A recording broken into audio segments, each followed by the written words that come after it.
할렐루야. 우리 좌우로 이렇게 한번 인사해 보겠습니다. 장로님, 권사님, 집사님 끝까지 승리하세요. 한번 축복해 보겠습니다. 승리하시기 바라고 승리하시기 바라는데요, 한 번만 승리하는 게 아니라 언제까지? 끝까지 승리하시기를 바랍니다. 자, 오늘 함께 나눌 말씀은 여호수아서 7번째 시간이고요, 말씀의 제목은 승리, 그 다음이 진짜 위기입니다 라는 말씀의 제목입니다. 자, 지난 시간의 말씀에서는 이스라엘 백성들이 결코 무너뜨릴 수 없을 것 같던 어떤 성, 여리고성을 무너뜨린 아주 큰 승리를 이제 그들이 경험하게 되었죠. 가나안 땅의 길목에서 가장 큰 첫 번째 승리, 그러다 보니까 그 여세를 몰아서 계속 승리할 것 같았는데, 자, 오늘 본문의 말씀 보니까 아주 작은 성이라고 이름하였던 그 아이성에서 이 이스라엘이 엄청난 패배를 경험하게 됩니다. 왜 패배했을까? 엄청난 승리를 거뒀음에도 불구하고 왜 패배하게 되었을까? 자, 이걸 우리 삶으로 한번 적용을 해볼게요. 자, 하나님께서 어떤 은혜를 주셔서 어떤 일을 시작했어요. 다행히 첫 달은 잘 됐는데 계속해서 잘 되지 않는다면, 우리 자녀가 하나님의 은혜로 좋은 대학에 갔어요. 좋은 대학에 갔는데 그 다음에 직장과 결혼하는 문제에서 계속 어려움을 경험한다면, 좋은 배우자를 만나서 결혼을 잘했어요. 처음에는 너무 사랑의 은혜가 충만했는데 가면 갈수록 그 은혜가 떨어지고 있다면, 내가 처음에 예수를 믿었어요. 처음에는 그 은혜의 걸음이 너무 충만했는데, 그러면 은혜가 점점 더 깊어져야 되는데 그러지 않고 점점 더 은혜가 더 사라진다면, 여러분은 과연 어떻게 반응하시겠습니까? 자, 오늘 본문에서 이스라엘 백성들이 엄청난 큰 승리를 경험했음에도 불구하고 그 다음에 패배한 이유를 찾아보면서, 우리가 오늘 본문 말씀에 반면교사를 삼아서요, 그 반대로 패배하고 넘어지는 것이 아니라 계속 승리해 나갈 수 있는 영적 원리가 무엇일까를 한번 같이 찾아보고자 합니다. 그래서 도전하고 축복하기는요, 오늘 말씀을 통해서 비록 쓰러지고 포기할 만한 상황에도 쓰러지거나 포기하지 않고요, 끝까지 일어나서 끝까지 어떻게 하시는? 승리할 수 있는 여러분의 영적 믿음의 삶의 모습과 결단이 우리 가운데 말씀을 통해 충만하게 나타나게 되시기를 주님의 이름으로 간절히 축복합니다. 자, 그럼 먼저 첫 번째로 계속 승리하기 위해서 무엇이 필요할까? 자, 오늘 본문 3절과 4절만 읽어볼 텐데 우리 교독해서 읽어보도록 하겠습니다. 제가 먼저 3절 말씀 읽어보겠습니다. 여호수아에게로 돌아와 그에게 이르되 백성을 다 올라가게 하지 말고 2-3천 명만 올라가서 아이를 치게 하소서. 그들은 소수이니 모든 백성을 그리로 보내어 수고롭게 하지 마소서 하므로.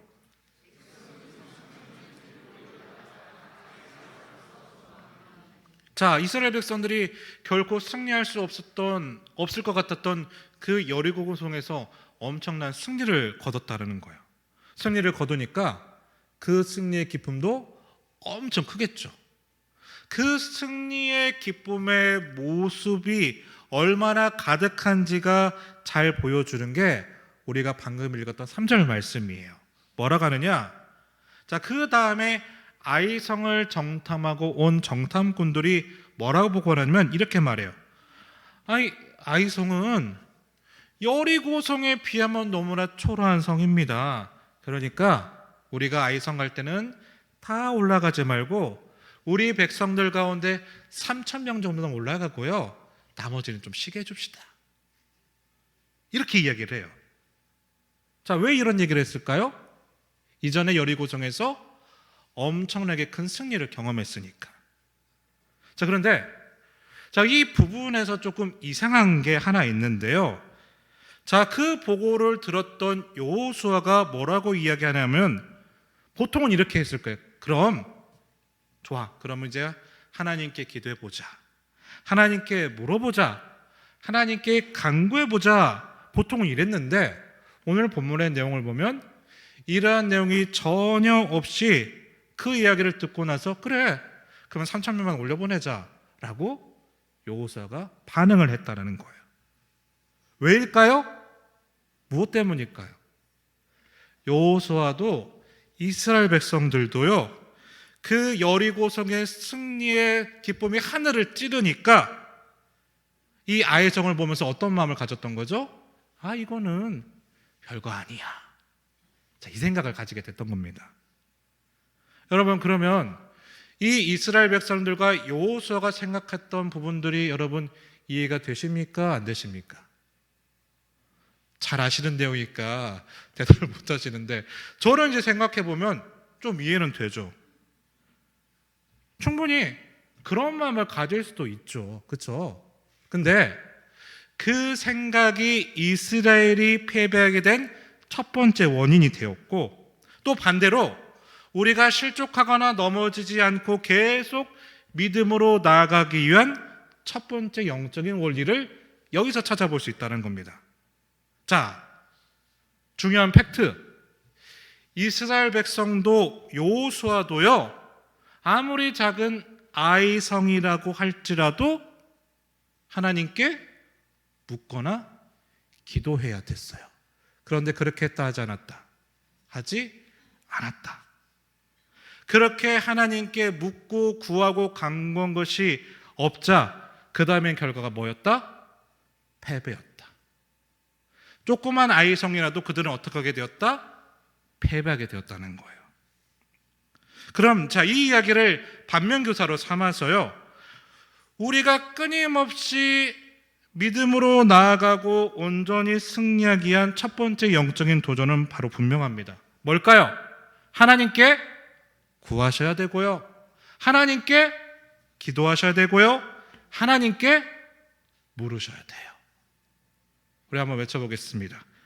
구하고 묻고 기도합시다. 누구에게? 하나님께. 사랑하는 믿음의 동역자 여러분, 그렇게 하나님께 묻고 구하고 기도할 수 있는 여러분이 되시기를 주님의 이름으로 간절히 축복합니다. 자, 그런데 여기서 한 가지 더 나누고 싶은 것이 있어요. 뭐냐? 그냥 기도하세요, 그냥 하나님께 물으세요라고만 하고 싶지는 않고요. 자, 더 깊이 있게 나누고 싶은 것이 있는데 그게 뭐냐면 왜 이들이 여리고성 다음에 아이성 앞에서 기도하지 않았을까? 간구하지 않았을까? 왜 구하지 않았을까? 여러분, 이 질문을 한번 여러분과 함께 나누고 싶어서 그렇습니다. 자, 저를 비롯해서 여러분들도 하나님을 향한 기도 제목을 다 가지고 계시죠? 그렇죠? 가지고 계신가요? 네. 그러면 한 가지 질문을 하나 드려볼게요.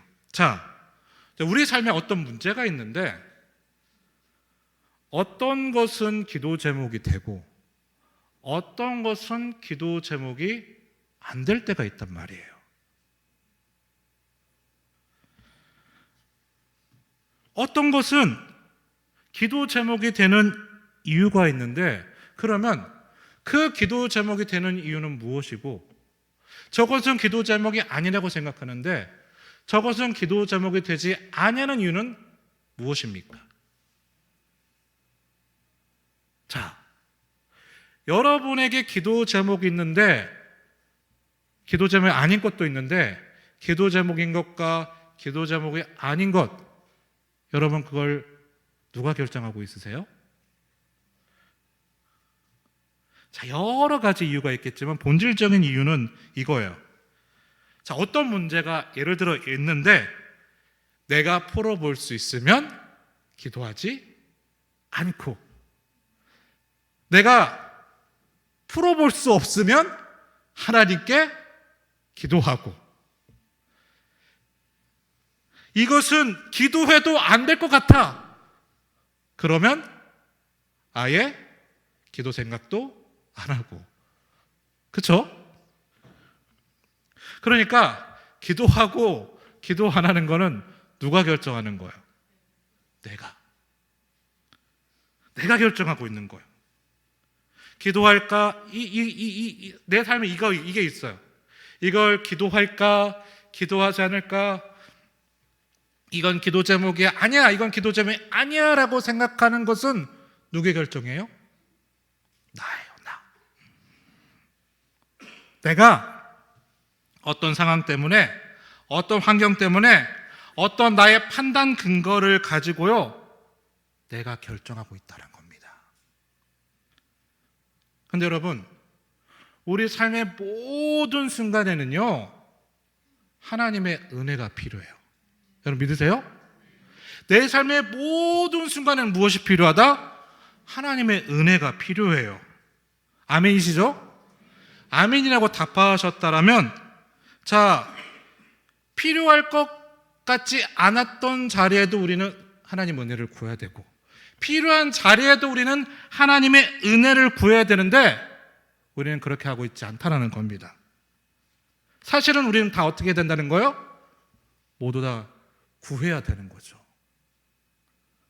자, 여기에 대해서 빌립보서 4장 6절과 7절은 이렇게 고백해요. 우리 두 절이지만 두 절을 다 같이 한번 읽어보도록 할게요. 같이 읽어보겠습니다. 아무것도 염려하지 말고 다만 모든 일에 기도와 간구로 너희 구할 것을 감사함으로 하나님께 아뢰라. 그리하면 모든 지각에 뛰어난 하나님의 평강이 그리스도 예수 안에서 너희 마음과 생각을 지키시리라. 자, 6절 말씀 한번 보여주세요. 자, 6절 말씀 보면 아무것도 염려하지 말고 다만 할 수 없는 일에만, 너희의 능력을 넘어가는 일에만, 불가능할 것 같은 것에만 기도하고 간구하라고 하셨나요? 아니죠. 무슨 일에? 모든 일에. 여러분 이걸 아셔야 돼요. 하나님께서는요, 모든 일에 기도하고 간구하라고 하셨어요. 그러게 도전합니다. 사랑하는 믿음의 동역자 여러분, 그냥 기도하시고 그냥 간구하시는 게 아니라 모든 일에 기도하고 간구함으로 나아갈 수 있는 영적 결단이 있게 되시기를 주님의 이름으로 간절히 축복합니다.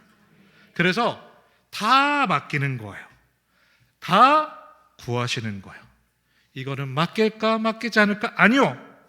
하나님은 뭐라고 말씀하신다? 다 맡겨야 된다.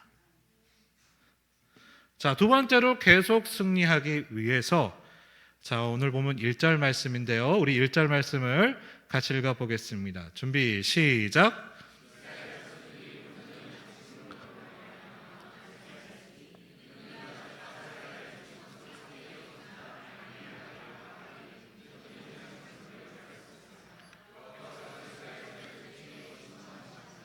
자, 우리가 잘 알고 있는 말씀의 대목이죠. 이스라엘 백성은 여러 곳에서 큰 승리를 거뒀지만 아이성에서 패배한 이유 뭡니까? 누가요? 아간이라는 사람이 여리고 성에서 승리하고 난 다음에 그 성의 물건을 훔쳤기 때문이고 그 물건을 숨겼기 때문이에요. 근데 한번 우리가 생각해 보면, 자, 어떤 물건을 훔친 겁니까? 어떤 물건을 숨긴 겁니까? 자, 여러분, 자, 전쟁에서 이겼잖아요. 여러분, 보통 전쟁에서 이기면 이긴 사람이 진 사람께 것을 가져올 수 있어요, 없어요? 있죠. 그렇죠? 이긴 사람이 진 사람 그거 다 빼앗아 가도 괜찮은 게 전쟁이잖아요. 그때는 더 그랬을 거잖아요. 그렇죠? 근데 왜 성경에서는 하나님께서 그들에게 훔쳤다라고, 범죄했다라고, 왜 함부로 가져왔다라고 말하고 있느냐는 거예요. 자, 이유가 있기 때문인데, 자, 앞에 말씀 한번 가보기를 원하는데 6장 18절과 19절을 보면 이렇게 말씀합니다. 교독해서 읽어볼 텐데 제가 먼저 18절 말씀을 읽어보겠습니다. 너희는 온전히 바치고 그 바친 것 중에서 어떤 것이든지 취하여 너희가 이스라엘 진영으로 바치는 것이 되게 하여 고통을 당하게 되지 아니하도록 오직 너희는 그 바친 물건에 손대지 말라.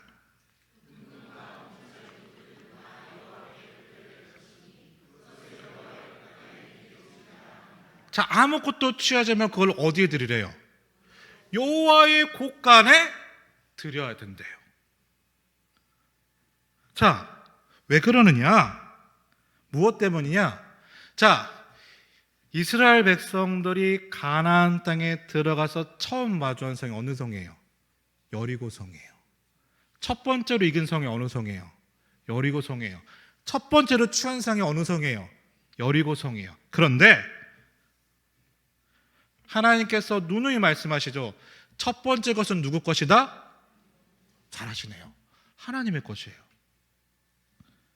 다다음 주 말씀을 살펴보면 여러분 또 아시겠지만 하나님께서는요, 다음 주 나오는 성부터는 그 성들의 모든 것을 불태우러 가세요. 그런데 오직 어디만?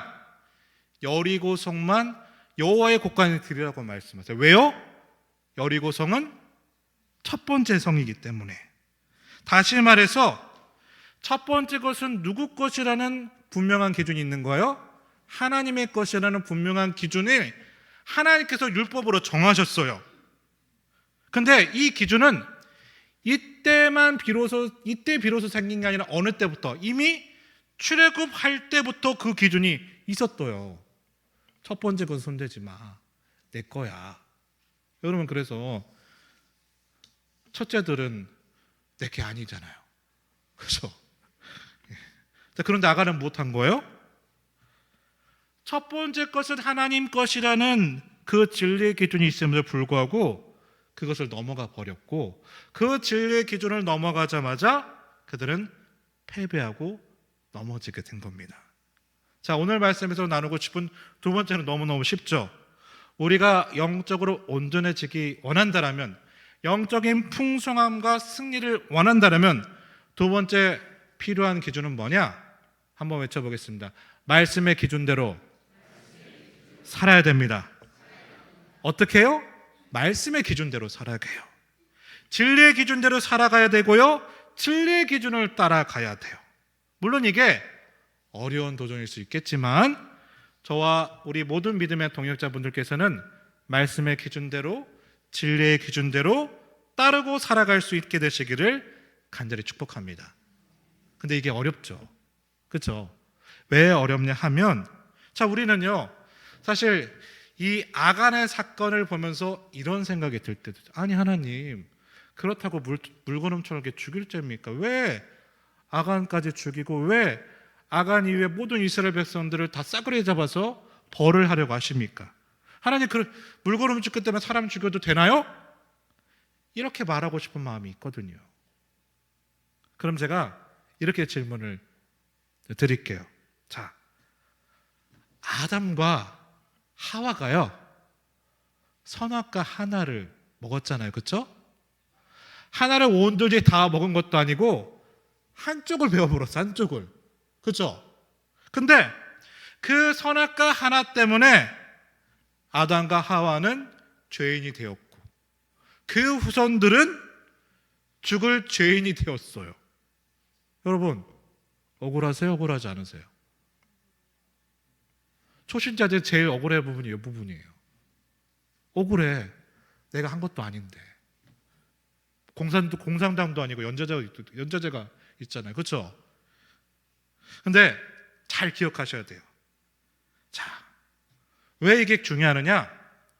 여러분, 하나님의 사람은요 하나님의 절대 기준으로 살아야 돼요. 하나님의 가정은요 하나님의 절대 기준으로만 운영이 돼야 됩니다. 이 하나님의 교회는요 하나님의 말씀의 진리대로만 운영돼야 돼요. 다시 말해서 우리 하나님의 사람들은요 재정도, 시간도, 관계도 절대로 어디에 따라? 하나님의 말씀, 진리에 따라 움직여져야 되는 거예요. 세상의 진리가 아니라, 세상의 기준이 아니라 하나님의 기준과 하나님의 진리로 움직여져야 된다는 거예요. 근데 세상은 이렇게 말해요. 아니, 아간 물건 훔쳐가는 게 어때? 어차피 승자가 가져가는 거잖아. 괜찮아. 몇 개 가져가도 돼. 숨기는 거 괜찮아. 이게 세상이 말하는 기준이에요. 근데 하나님의 기준은 뭐다? 하나님의 기준으로는 안 된다. Never. 안 된다는 거예요.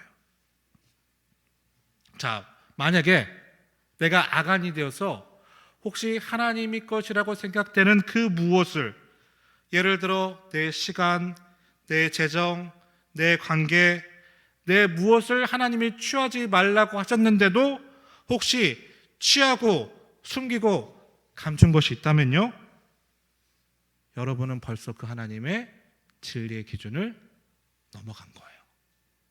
넘어갔어요. 계속 믿음으로 쓰러지지 않고 패배하지 않기 위해서 여러분 도전을 드립니다. 사랑하는 믿음의 동역자님, 두 가지 도전을 드려요. 첫 번째, 내 삶에서 지금 아간같이 무엇인가 하나님의 기준에서 가져온 것이 있다면 즉시 내려놓게 되길 바랍니다. 두 번째, 그 하나님의 기준에서 벗어난 것이 있다면요, 그것을 절연하거나 그래서 하나님께서 다시 돌아오게 되는 회복이 있게 되시기를 주님의 이름으로 간절히 축복합니다. 자, 오늘 말씀을 나누시고 마지막 세 번째, 계속 승리하기 위해서는 무엇이 필요하느냐? 자, 우리가 읽지 않았지만 조금 넘어갈게요. 16절부터 18절 말씀을 교독해서 읽어볼 텐데, 16절은 제가 읽고 17절은 여러분이 읽고 18절 말씀 같이 읽어보겠습니다. 제가 먼저 16절 말씀 읽어보겠습니다. 이에 여호수아가 아침에 일찍이 일어나서 이스라엘을 그의 지파대로 가까이 나오게 하였더니 유다 지파가 뽑혔고,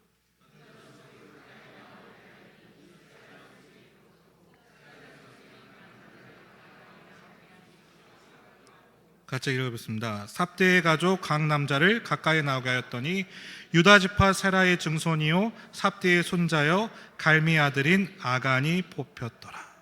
자, 이제 하나님께서 이제 그 범인을 추려내시고 있죠. 근데 그 하나님께서 범인을 이렇게 찾는 방법을 보면 어떻게 보면 되게 좀 잔인하고 좀 무서워요.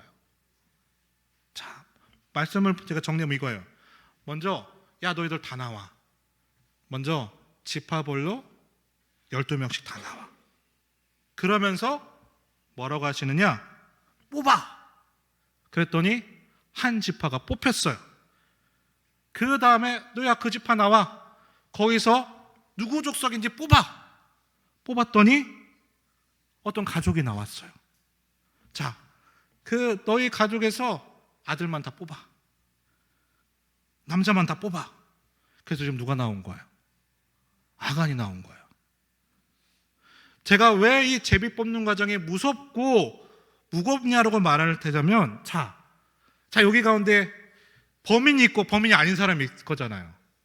네, 근데 이제 뽑힐 사람은 조마조마했을 것이고 안 뽑힐 사람은 야 다행이다 이렇게 생각했을 수도 있고, 또 하나 뭐가 있냐면요, 제가 이렇게 질문 한번 해볼게요. 자, 우리 하나님은 제비를 뽑기 전에 누가 범인인지를 아셨을까요? 모르셨을까요? 아셨죠.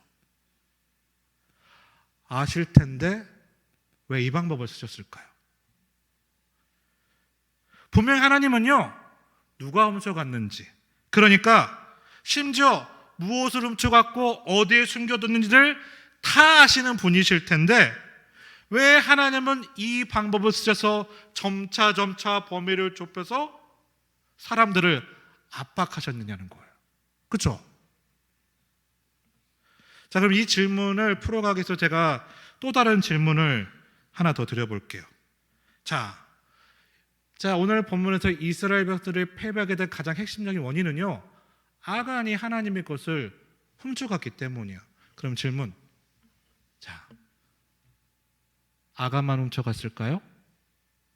어떻게 생각하세요? 아간만 훔쳐갔을까요? 다른 사람도 훔쳐갔을까요? 자, 우리가 그 입장 한번 해볼게요. 자, 이제 여리고성에서 승리를 거뒀는데, 아니 최 목사가 저기 구석에서 뭔가를 막 꼽을 쳐요. 이렇게 막 꼽을 치고 있는 거. 아니 목사님 이게 뭐예요 여리고성에서. 그래서 저 목사님 훔쳐가도 되냐라고 여러분은 그걸 보면 그냥 바라보고만 계실 거예요? 아니면 최 목사님 훔쳐가는 거 보니까 나도 가져가도 되나 보다 하고 가져가셨겠어요? 봤을 거 아니에요, 그렇죠? 막 내가 막 갖고 있어요. 여러분이 좋아하는 머스트 아이템 막 뭐 반짝반짝 빛나는 거 저기도 있어. 근데 최 목사님이 가져가니까 나도 가져가는 거 되는 것 같은데 라고 생각이 들었다면 가져갔을까요? 안 가져갔을까요? 다 똑같은 인간이에요. 그렇죠? 자, 말씀은 이렇게 해요. 1절로 한번 다시 가볼게요. 1절 말씀 다시 한번 읽어보겠습니다. 1절입니다. 준비 시작.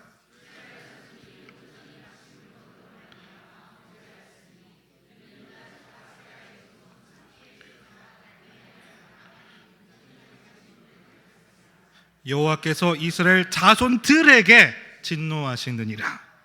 자, 그러니까 하나님께서는 아가를 한 놈만 훔쳐갔다고 진노하지 않았죠? 뭐라고 말씀하셨냐? 아가는 훔쳐갔어요. 근데 또 누구도 훔쳐가셨다는 거예요. 이스라엘 자손들에게 딴 놈들도 훔쳐갔다는 거예요. 무슨 이야기예요? 하나님 분명히 말씀하셨죠? 아무것도 훔쳐가면 안 돼요. 첫 번째 거니까. 근데 아간이 훔쳐가네? 근데 아간이 훔쳐가다가 바로 벼락 맞아 죽었나요? 바로 벌 받았나요? 아니죠. 그러니까 그들이 이렇게 된 거겠죠. 가져가면 안 된다는 그 하나님의 말씀이 무감각해져 버린 거예요. 그러니까 아가만 훔쳐간 게 아니라 이 사람도 훔쳐가고 저 사람도 훔쳐가고 이놈도 훔쳐가고 저놈도 다 훔쳐갔던 거죠. 그래서 오늘 1절의 말씀은요, 한 놈이 훔쳐갔기 때문에 다 죄인이야 라는 말씀도 있겠지만 아간이 훔쳐갔듯이 너희들도 다 훔쳐가지 않았니? 그 말씀하시는 겁니다. 그러니까 이 관점으로 보면 두 가지 질문이 풀려요. 자, 여러분 보세요. 자, 아간은요 분명히 훔쳤잖아요. 범인이에요. 근데 왜 하나님께서 계속 제비뽑기를 할 때마다 내가 훔쳤다고 하지 않았을까요? 왜 그랬을까요? 왜 그럴까요? 나만 훔친 게 아니거든요. 내가 아니도 다른 사람들이 나올 사람들이 많거든요. 그러지 않았을까요? 그러니까 굳이 제비뽑기를 해도 내가 안 걸릴 수도 있어, 다른 사람도 있잖아라는 그 마음 때문에 하나님의 말씀에 대한 두려움이 상실되어 버린 거예요. 자, 또 반면에요, 왜 하나님께서는 제비뽑기를 하는데 아간 나와라고 하지 않고 이스라엘 백성들 전부를 나오게 하셨을까? 왜 그랬을까요? 다 동일한 죄를 지었기 때문이고 그 죄의 참혹한 결과를 보여주기 위해서 하나님은 아간만 나오라고 하지 않았어요. 다 나오라고 하셨다는 겁니다. 그런데 여기서 더 안타까운 게 하나 있죠. 진짜 안타까운 게 하나 있어요. 뭐냐면 그 제비뽑기를 하는 동안 단 한 사람도, 단 한 놈도 내가 뽑았어요 라고 자수한 사람들이 없었어요. 단 한 사람도요, 하나님 제가 범인입니다, 제가 죄를 저질렀습니다, 제가 말씀을 어겼습니다 라고 말씀하면서 그 죄를 고백하는 사람이 단 한 사람도 없었다는 겁니다. 무슨 말이냐? 그만큼 이들은 무엇에 무감각해져 있는 거예요? 죄에 대해서 무감각해져 있는 겁니다. 무엇에 대해서 무감각해져 있는 거예요? 네, 또 하나, 하나님께서 주신 말씀에 대해서 무감각해져 있다는 거예요. 자, 더 무서운 게 있어요. 자, 16절 말씀을 보시면 하나님이 뭐라고 말씀하시냐면 바로 제비를 뽑겠다고 하지 않고 그 다음날 제비를 뽑겠다고 하셨어요. 자, 그렇다면 왜 하나님께서는 다 아시는 분께서 왜 다음날 제비를 뽑겠다고 하셨을까요? 이유가 뭘까요? 우리 하나님의 속성을 보면 알죠. 하나님은 회개할 기회를 주신 거죠. 돌아올 기회를 주신 거죠. 엎드릴 기회를 주신 거예요. 그런데 단 한 사람도 나오지 않았다. 그만큼 그들은요 더 이상 죄가 무섭지 않았던 거예요. 더 이상 그들은요 하나님의 말씀 먹은 것이 무섭지 않았어요.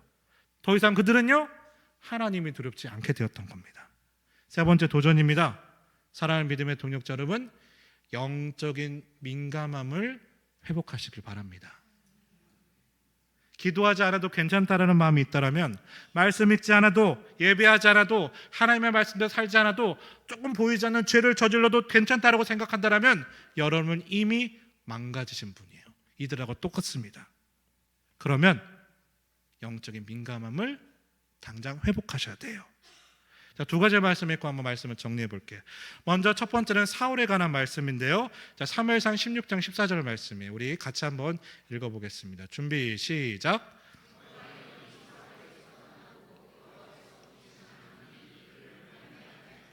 자, 사울에게서 여호와의 영이 떠났대요. 여호와의 영이 떠난 것도 정말 심각한 건데 더 심각하죠.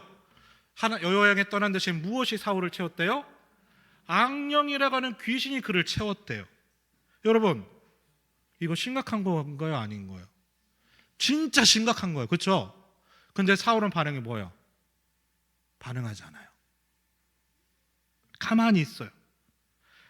성령이 나를 떠날 정도가 아니라 그 사탄마귀 귀신들이 나를 닥지닥지 달라붙음에도 불구하고 룰루랄라 하면서 심지어 전까지 보고 다녔던 사람이 누구다? 사울이었어요. 그리고 또 하나, 다윗을 향한 말씀 한번 볼게요. 자, 시편 51편 11절과 12절 말씀 교독해서 읽어보겠습니다. 나를 주 앞에서 쫓아내지 마시며 주의 성령을 내게서 거두지 마소서.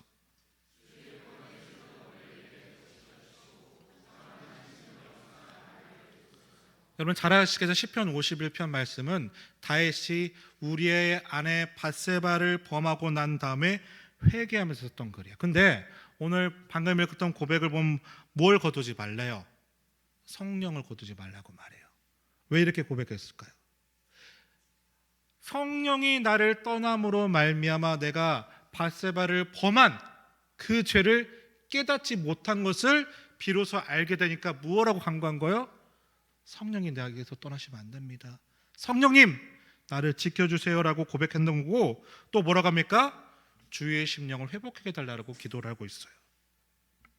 자, 한 사람은요, 성령이 떠났고 악령이 가득 채웠음에도 불구하고 그냥 무감각하게 있어요. 다른 하나는요, 성령이 떠남으로 죄를 지은 것을 깨닫고 민감하게 성령이 내게 떠나지 마소서, 다시 부어달라고 간구하고 있어요. 질문, 여러분은 어느 편에 서 계십니까? 여러분은 무감각한 그분이십니까? 아니면 영적으로 민감한 그 사람입니까? 나는 예배의 자리에서 그냥 무감각하게 앉아있는 살과 같은 사람입니까? 아니면 예배의 자리에서 하나님께서 주시는 성령의 불같은 은혜를 민감하게 받아들이고 반응하는 다윗과 같이 의부지는 사람이십니까? 여러분, 가장 미워한 것은 뭐냐면요, 가장 민감함이 필요한 사람이 그 민감함을 가장 깨닫지 못해요. 아이러니한 것은 정말 민감한 사람은 늘 민감함을 구해요.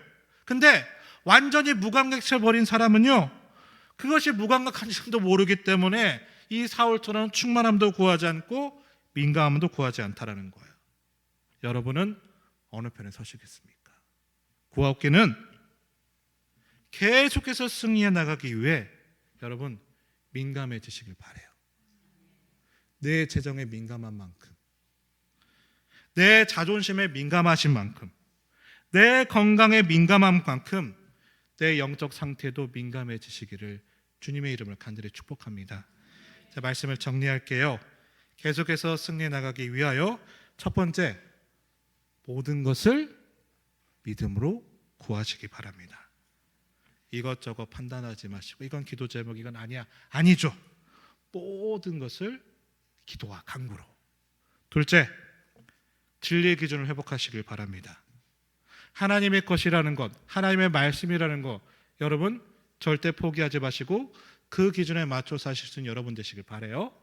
마지막 세 번째, 민감해지시길 바라요. 기준을 주셨거든요. 그러면 그 기준대로 살고 있지 못하다면 그 민감을 회복하셔서 하나님 주시는 은혜로 나갈 수 있는 여러분 되시기를 주님의 이름으로 간절히 축복합니다.